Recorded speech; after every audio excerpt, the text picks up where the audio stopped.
नमस्कार। स्वागत है आपका प्रोफेशनल एस्ट्रोलॉजी पर। मैं यशराज तिवारी आज आप सभी के सम्मुख उपस्थित हुआ हूं जो जिस विषय पर हमने कल चर्चा की थी उसके सेकंड पार्ट को लेकर, यानी कि लग्न में अलग अलग ग्रहों का क्या प्रभाव व्यक्ति के व्यक्तित्व पर देखने में आता है, क्या पॉजिटिव पॉइंट है और क्या नेगेटिव पॉइंट है। यदि आपने कल का कार्यक्रम नहीं देखा है तो आप जाकर के इससे पहले वाला प्रोग्राम अवश्य ही देख लीजिएगा, जिसका लिंक आपको वर्तमान समय में आई कार्ड पर देखने में मिल रहा है। साथ ही साथ डिस्क्रिप्शन बॉक्स में भी इस वीडियो का पार्ट 1 में डाल दूंगा, तो आप उसको देखेंगे तो आपको ये वीडियो और अच्छे से समझ में आएगा। ये टोटली ज्योतिषी कंटेंट है। जिनकी ज्योतिष में रुचि है या जो अपनी जन्म कुंडली का अध्ययन करते हैं उनके लिए कंटेंट कहीं ना कहीं काम आने वाला है, या उनके जन्म कुंडली अध्ययन में उनको हेल्प करने वाला है। यदि आप इस कार्यक्रम को देखते हैं और इस कार्यक्रम के माध्यम से आपका कुछ भी लाभ होता है तो आप इस वीडियो को लाइक करिए, साथ ही साथ इस चैनल को सब्सक्राइब करिए, ताकि इन फ्यूचर जो भी कंटेंट मेरे द्वारा इस चैनल पर अपलोड किया जाता है उसका नोटिफिकेशन आपको मिलता रहे। यदि इस कार्यक्रम के माध्यम से आपका कुछ भी लाभ होता है तो आप इस वीडियो को ज़्यादा से ज़्यादा लोगों के साथ में शेयर करें, ताकि और भी लोगों का लाभ हो और उसका माध्यम आप बने। साथ ही साथ हमारे इस चैनल पर वार्षिक राशिफल 2024 की सीरीज अपलोड की जा चुकी है। देवगुरु बृहस्पति का जो राशि परिवर्तन हुआ है 1 मई 2024 के दिन, ये भी प्रत्येक लग्न एवं प्रत्येक राशि के जातकों पर क्या प्रभाव डालने वाला है, इस विषय पर भी हमारी चर्चा हुई है। साथ ही साथ मासिक राशिफल हर मंथ का हमारे इस चैनल पर अपलोड किया जाता है, तो आप इस चैनल को सब्सक्राइब करिए। साथ ही साथ इन सभी प्लेलिस्ट का लिंक इस वीडियो के डिस्क्रिप्शन बॉक्स में दिया हुआ है, तो जाकर के अवश्य ही चेक कर लीजिएगा। साथ ही साथ क्या उपाय आपको करने चाहिए जिससे आप अपने जीवन को श्रेष्ठ बना सकें, ये भी उन वीडियोज में बताया हुआ है, तो जाकर के अवश्य ही उन वीडियोज को चेक कर लीजिएगा। अब हम अपने विषय की तरफ चलते हैं। कल तक के वीडियो में हमने सूर्य, चंद्रमा, मंगल और बुध, इन 4 ग्रहों के विषय में चर्चा की थी कि ये ग्रह यदि लग्न में आकर के बैठते हैं तो व्यक्ति के व्यक्तित्व में क्या प्रभाव आता है, क्या सकारात्मक और क्या नकारात्मक प्रभाव आता है। अब हम आते हैं देवगुरु बृहस्पति पर। गुरु जब भी आकर के लग्न में बैठते हैं, अब देखिए ज्योतिष शास्त्र में देवगुरु बृहस्पति को सर्वाधिक शुभ ग्रह के रूप में चुना गया है, और ये व्यक्ति को परमार्थ का ज्ञान देने वाले होते, परिमार्जित ज्ञान के कारक है। यदि गुरु लग्न में आकर के बैठते हैं तो व्यक्ति के व्यक्तित्व को भव्य बना देते हैं। हो सकता है कि वो व्यक्ति बहुत ज्यादा देखने में सुंदर ना हो, बट उसका जो ऑरा होगा वो कहीं ना कहीं बहुत ज्यादा प्रभावशाली होगा। आप किसी भी लग्न में इसको इंप्लीमेंट करके देख सकते हैं। व्यक्ति ज्ञानी होगा, जब वो बोलेगा तो उसकी वाणी में ज्ञान प्रदर्शित होगा। श्रेष्ठ व्यापारी भी कहा जा सकता है कि व्यापाराना जो गुण होते हैं वो, गुरु व्यापार के कारक नहीं है बट परंतु बुद्धिमत्ता इतनी ज्यादा होती है कि श्रेष्ठ व्यापारी भी आप इन लोगों को कह सकते हैं। साथ ही साथ किसी भी चीज को एक बार में देखते ही उसको समझ लेने की क्षमता, बहुत जल्दी किसी चीज को कैच कर लेना। अब देखिए उम्र के साथ में ये जो टेंडेंसी है घटती है, परंतु ये व्यक्ति का एक मूल व्यक्तित्व है कि जल्दी ही किसी चीज को सीख लेना। यदि आप उसको पढ़ाई लिखाई से संबंधित या कोई भी किताबी ज्ञान आप उसको देते हैं, वैसे तो सभी तरह का ज्ञान होता है परंतु किताबी ज्ञान यदि आप उसको देते हैं तो वो बहुत जल्दी उस चीज को कैच कर लेता है। अक्सर शिक्षा के काल में भी ऐसे लोगों को देखने में आया है कि बहुत जल्दी इनको चीजें याद हो जाती हैं। उनको जब किसी चीज को वो देखते हैं तो उनको लगता है कि मैंने पहले कहीं पढ़ा हुआ है। तो ये गुरु का लग्न में बैठने का प्रभाव होता है। गुरु लग्न में बैठे हो तो व्यक्ति को दाम्पत्य का सुख, भाग्य का सुख, पिता का सुख, संतान का सुख, ये सभी सुख की प्राप्ति भी हो जाती है, परंतु इसका कुछ नकारात्मक पक्ष भी है। यदि ये पीड़ित हो जाते हैं तो व्यक्ति के शरीर को बहुत ज्यादा मोटा कर देते हैं, फुला देते हैं, क्योंकि biggest planet of the solar system है ना, बड़ा ग्रह है। तो व्यक्ति का व्यक्तित्व जिस तरह से बड़ा होता है उस तरह से शरीर भी बहुत बड़ा हो जाता है। अब जहाँ ज्ञान की अधिकता होती है वहाँ क्या होता है, वहाँ अहंकार होता है, तो ऐसे व्यक्तियों के अंदर भी अहंकार देखने में आता है। बहुत ज्यादा नेगेटिव पॉइंट नहीं होते हैं गुरु के लग्न में होने के चलते, परंतु वहाँ कई बार पेट से संबंधित परेशानियां देखने में मिलती हैं। और मेनली जो देखने में आता है कि वो अहंकार होता है, चेहरे से अहंकार प्रदर्शित होता है। अब आप उसको उनका ऑरा बोल लीजिए या आप अहंकार बोल लीजिए, अहंकार प्रदर्शित होता है। ज्ञान की अधिकता की वजह से वो समझ में आता है कि कहीं ना कहीं अहंकार है।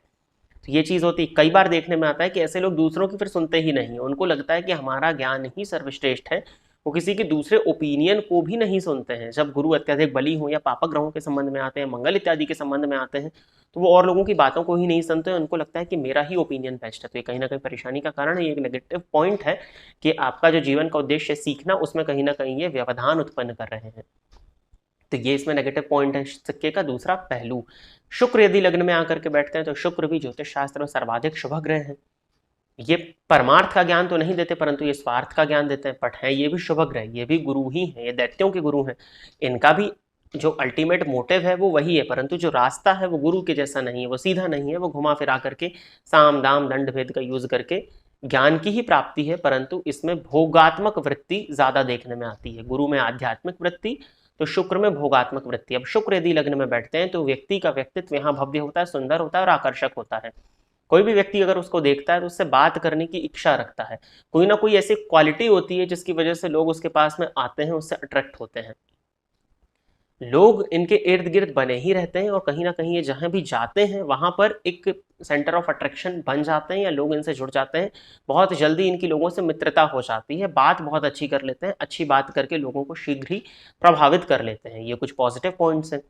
सजने संवरने के शौकीन होते हैं, हमेशा टिप टॉप बन करके रहना, तो लोग ऑब्वियसली अट्रैक्ट होते हैं। जो सुंदर होता है, जो हंसमुख प्रवृत्ति का होता है, ये शुक्र लग्न में बैठ करके देते हैं तो लोग उनसे बहुत जल्दी अट्रैक्ट हो जाते हैं। साफ सुथरा सजे धजे दिखते हैं तो कहीं ना कहीं लोगों का अट्रैक्शन इनकी तरफ होता है, तो ये अच्छा पॉइंट है। इनके बहुत से काम इसके चलते बन जाते हैं। सर्वशास्त्र प्रवक्तारम शुक्र को कहा गया है, तो किसी ना किसी तरह का ज्ञान इनको शास्त्रों से संबंधित होता है, ज्योतिष इत्यादि बहुत जल्दी समझ में आने लगता है। तो ये कुछ गुण हैं जो शुक्र के लग्न में होने के चलते जातक को देखने में मिलते हैं। परंतु नेगेटिव पॉइंट भी है, अत्यधिक भोगात्मक वृत्ति, स्त्रियों के प्रति बहुत जल्दी ही अट्रैक्ट हो जाना, अगर स्त्रियां हैं तो पुरुष की तरफ ज्यादा अट्रैक्ट हो जाना, लोगों को छलने की टेंडेंसी, लग्न का तो शुक्र देते हैं।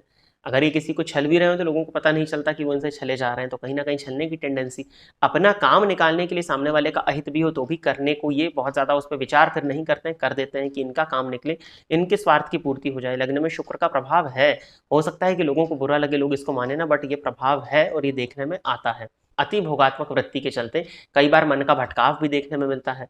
कई बार अपने टाइम को बहुत ज्यादा दूसरी चीजों में लगा देना, बहुत ज्यादा भोग में लगा देना, बहुत ज्यादा रिलेशनशिप इत्यादि में लगा देना, यदि पंचम भाव की स्थिति खराब हो तो अपने टाइम का श्रेष्ठ यूटिलाइजेशन नहीं कर पाते हैं। अति भोगात्मक वृत्ति यदि पीड़ित हो जाए तो चरित्र में कमी देखने में मिलती है। तो ये कुछ नेगेटिव पॉइंट्स शुक्र के साथ में आते हैं। शुक्र के बाद में बारी आती है शनिदेव की। शनि जब लग्न में बैठते हैं तो वैसे तो शनि का लग्न में होना बहुत अच्छा माना नहीं जाता है, उसके पीछे बहुत से रीजंस आप अक्सर मेरे मुंह से सुनते आए हैं, परंतु शनि लग्न में बैठते हैं तो इसका पॉजिटिव पॉइंट है कि व्यक्ति को डिसिप्लिन्ड बनाते हैं, वचनबद्धता के कारक है। यदि ऐसा व्यक्ति किसी को समय देता तो समय पर पहुंच जाता है, न्यायबद्धता के कारक है। ऐसा व्यक्ति दूसरों के साथ में न्याय बहुत अच्छा कर लेता है, पंक्चुअल होता है, डिसिप्लिन्ड होता है, कहीं ना कहीं कर्मठ प्रवृत्ति का भी होता है। बट नेगेटिव पॉइंट है कि उसका कोई भी काम वक्त पर नहीं होता। अब ये रोग के कारक है, जैसे गुरु ज्ञान के कारक होकर के व्यक्ति के व्यक्तित्व को ज्ञानमय ही बना रहे थे, शुक्र भोग के कारक होकर के लग्न में बैठ करके व्यक्ति के व्यक्तित्व को भोगात्मक बना रहे थे, सभी तरह की सुख सुविधाओं की प्राप्ति करा रहे थे। उसी तरह से शनि रोग और दुख के कारक हैं, तो कहीं ना कहीं जातक के जीवन काल में उदासीनता और रोग की स्थिति बन जाती है। तो इसमें क्या बुराई है, इसमें मुझे नहीं समझ में आता कि लोगों को दिक्कत क्या है। जो ग्रह जिस चीज का कारक है वो दे रहा है। तो शनि यदि लग्न में होते हैं तो डिले करते हैं, चीजों में विलंब उत्पन्न करते हैं, तो रोग की स्थिति भी बनती है, क्योंकि वो रोग के कारक है। उनके पास जो चीज है देने को वो वही ना देंगे, तो शनि रोग के कारक है तो रोग देते हैं। तो इसका मतलब बिल्कुल नहीं है कि लग्न के शनि धन नहीं देते हैं। यदि धनेश होकर के लग्न में बैठे हो तो धन की स्थिति भी अच्छी होती है, ऐसा नहीं है।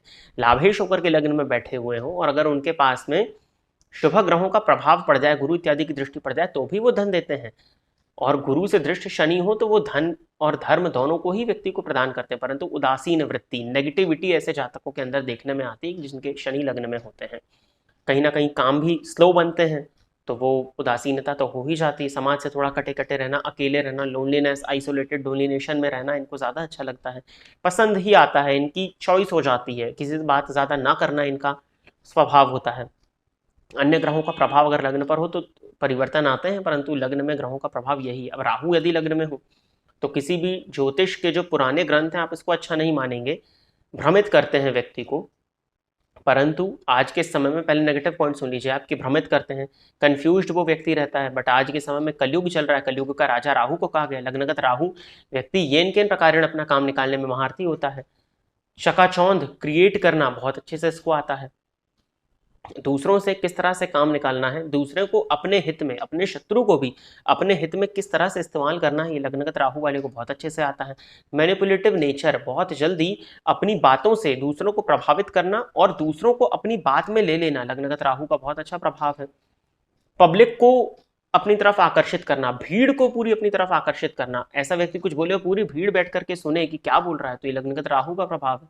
बलवान होने चाहिए। शुक्र की राशि में हो तो बेइंतहा खूबसूरत बना देंगे। अगर स्त्री है और शुक्र की राशि में लग्न में राहु है, स्पेशली तुला राशि में, देखने में अत्यंत खूबसूरत बना देंगे। लोग उसकी खूबसूरती की वजह से उसकी तरफ खिंच करके आएंगे, अट्रैक्शन को बढ़ा देंगे। अब राहु का काम ही है जिसके घर में बैठते हैं उसके जैसा गुणधर्म ग्रहण कर लेते हैं, तो ये पॉजिटिव पॉइंट भी है। परंतु हाँ, व्यक्ति कंफ्यूजन में रहता है, संशयात्मक स्थिति रहती है, दाम्पत्य को कहीं ना कहीं खराब करते हैं। तो ये कुछ स्थितियां हैं जो देखने में आती हैं। केतु यदि लग्न में हो इसके पॉजिटिव पॉइंट्स भी हैं, व्यक्ति को आध्यात्मिक बनाते हैं, व्यक्ति ईश्वर के प्रति आस्था रखने वाला होता है, हृदय से समर्पित होता है, भक्ति का जो गुण है समर्पण वो व्यक्ति के अंदर होता है, परंतु कंफ्यूज रहता है क्योंकि केतु जो है वो भ्रम के कारक है, संशय होता है उसको, शक्की स्वभाव, कई बार ऐसे लोगों को रोग हो जाता है तो रोग पकड़ में नहीं आता है, पूरा व्यक्तित्व ही भ्रममयी हो जाता है, भ्रम रहता है ऐसे लोगों को, तो यहाँ भ्रम की स्थिति बनती है, परंतु आध्यात्मिकता भी देखने में आती है। तो ये सभी ग्रहों का प्रभाव लग्न पर, लग्न कोई भी हो, देखने में व्यक्ति के व्यक्तित्व में आता है, क्योंकि उस ग्रह के पास में जो क्वालिटी होगी वो आपके अंदर देगा, चाहे वो पॉजिटिव हो चाहे नेगेटिव, और हर ग्रह के पास में कुछ पॉजिटिव पॉइंट्स है तो कुछ नेगेटिव पॉइंट्स भी होते हैं। तो आशा करता हूं कि इस वीडियो से आप सभी दर्शकों को ज्ञान में अभिवृद्धि हुई होगी। यदि आपको ये कार्यक्रम पसंद आता है तो आप इस वीडियो को लाइक करें, साथ ही साथ इस चैनल को सब्सक्राइब करें, ताकि इन फ्यूचर जो भी कंटेंट मेरे द्वारा इस चैनल पर अपलोड किया जाता है उसका नोटिफिकेशन आपको मिलता रहे। आज के इस कार्यक्रम में बस इतना ही रखते हैं। नमस्कार।